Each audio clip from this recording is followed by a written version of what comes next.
Hey everybody, welcome back to Video Game Esoterica, another episode of our On a Technicality series, and today what we're going to be taking a look at is how to swap out the trigger switch for a Dreamcast light gun, because this trigger is completely mushy and almost unusable. Before we get too far involved though, if you could do me a huge favor, go down below, hit like and subscribe, and ring that notification bell, definitely helps us out.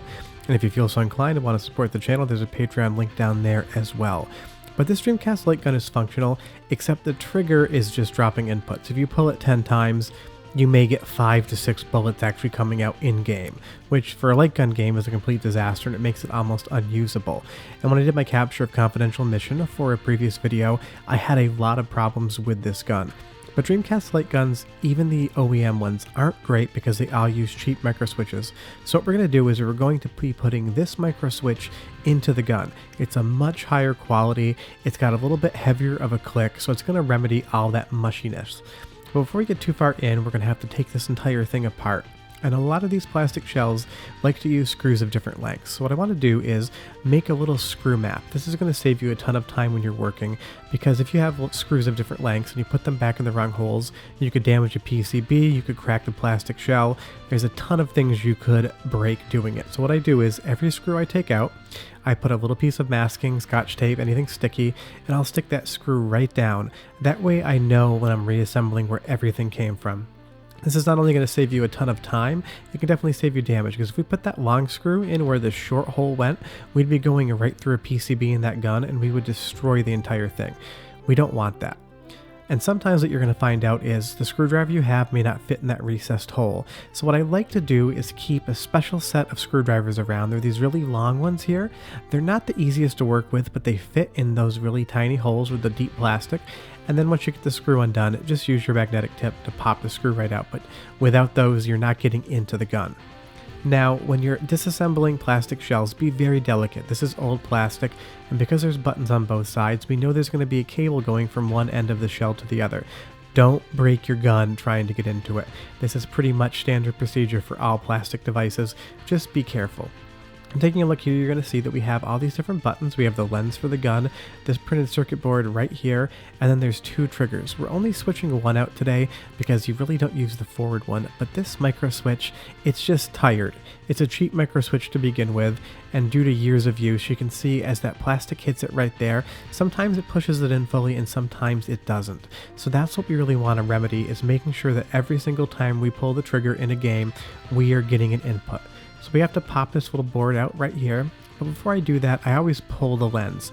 Now you don't want to touch it with your fingers, we're trying to clean it, not make it dirtier, so I'll just use any microfiber towel, and I'll come in and pop that out, because while we're in the gun, we may as well make sure the lens is clean. I just use Zeiss lens cleaner. If it's good for my multi-$1,000 lenses, it's good for a little plastic lens here. A couple spritzes on it, and then I'll just use the towel to clean that off ever so slightly. This way we know when we assemble the gun again, that lens is clean and there's no issues with it. And I just wrap it up in the towel and just put it aside for safekeeping, because you don't want to lose that for sure. What we need to really manage here is how do we fit this new switch into the gun? Some people make 3D printed housings for it, but I don't have a 3D printer, and the people that sell them online, the kit's like $15. This switch costs $1.20 at Micro Center, so I'm trying to make this as cheap as possible for everybody. But as we take this little micro switch PCB out, what we're going to do is probe it out, because we're going to be using some of the solder pads on the back to jump right to our new micro switch. That way, if we want to revert the work, it exists, but it's just an easier way to do it. You don't have to do it that way, but I leave all the parts in. And as we use these 2 test pads right here, and I push the switch down, the resistance is going to go low. Now it doesn't basically beep out, but I know because there is a change in the value, those are the 2 solder pads you're going to want to use. So when we're dealing with the micro switch, we know that that's how we're going to basically send the signal that the trigger has been pulled. And taking a look at that micro switch, you're going to see that there's 3 posts. The bottom one is marked common, and that's going to be ground. But as we put the probe on the bottom prong, on the side, and we push that button down, the circuit is completed. That's a trigger pull. If we put the red probe on the top one, the circuit's always completed, and as we push the button, it opens it back up. If we solder to that, we would end up with rapid fire. We don't want that, so we're going to use the bottom post and the common post to complete our circuit, so every time we push that button, pull the trigger, we get a gun firing in the game. Now, unfortunately, there really isn't a super easy way to reuse those screw posts. I looked around, and that's why people do the 3D printed thing. but this little metal hinge on the front. Some switches come with it, some don't. It's not going to fit in our gun, so the easiest thing to do, it's not essential, it's just a piece of actuated metal, is bend it back, come in with your side snips, and if you can't get enough torque to pop it off, it'll depress the metal enough so that when you pull this back again, you're going to see here it immediately just pops right off. It doesn't do anything, it doesn't damage the trigger, so now we have less material to put inside of the gun, which is going to help us because we rerouted the cable that goes to the Dreamcast to the front here, so that when we put this trigger in, the back post rests against the 2 screw posts when they're not going to be able to push through those. And what we're going to do is use that front cord after we do a second take, because that trigger popped out completely, and you'll see that now it's actuating that switch perfectly fine. So how are we going to keep that switch in place? Our friend Crazy Glue. I don't use glue often, but this is a perfect example of when it does work. I glued that bottom common to those 2 screw posts, and then I use the cable as a support and glue the switch right to it. And when I move this around, I can guarantee you it's not going anywhere. It's got pressure on the back on the screw post and the glue's holding it down, and when you put the shell back together, it would be physically impossible for this switch to go anywhere. Would it be better to use a 3D printed part? Sure, you totally could, but we're doing this for under $2. We're doing it for under $1.50. So now we have to basically send our signals around to make this microswitch active.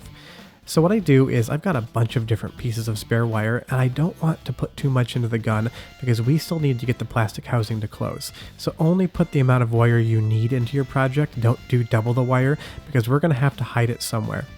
And when you are dealing with these small lengths of wire, it can sometimes be hard to strip them. Just curl it around your finger, it's stranded, it won't break, and you'll pop it off and you'll have it on all 4 sides. And what I do, just to make it easier on myself, I'll use my helping hand here, and I'll just come and paint some solder onto the wire. I apologize in advance for my soldering. I'm doing this at a 45-degree angle off camera, so you have to forgive me.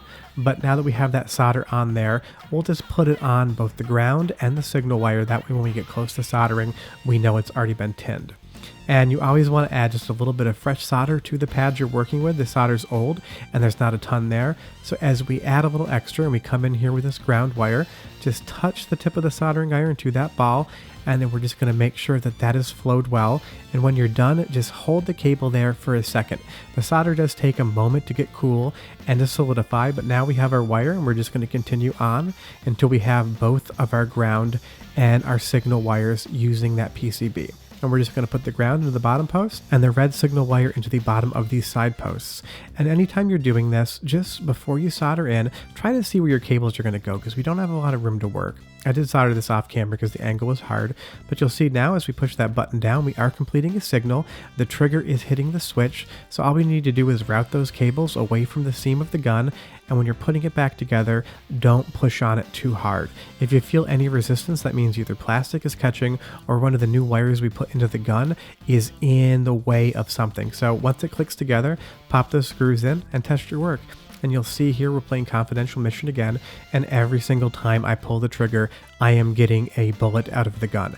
This works fundamentally so much better than it was when I first got the gun, and it works better than it would have been when it was brand new in box. You're not going to get a better play experience without this micro switch. It is just absolutely perfect for the function, and it makes this gun feel like it's brand new because this is basically an arcade quality micro switch. But that's it. That's how you revive your Dreamcast light gun. You can do this with Saturn guns. You can do this with GunCon guns. If you want to see me do this again with a different type of gun, let me know. If I have it around that I need to work on it, I totally will. But that's about it. Thanks so much for watching. Do me a huge favor. Go down below, hit like and subscribe, and ring that notification bell. We'll be back on Tuesday, Friday, and Sunday with more videos as well. But if you got a Dreamcast light gun lying around and you're not getting good function out of it, this is how you fix it. Thanks so much for watching. Questions or comments, leave them down below, and we'll see you guys next time. Bye-bye.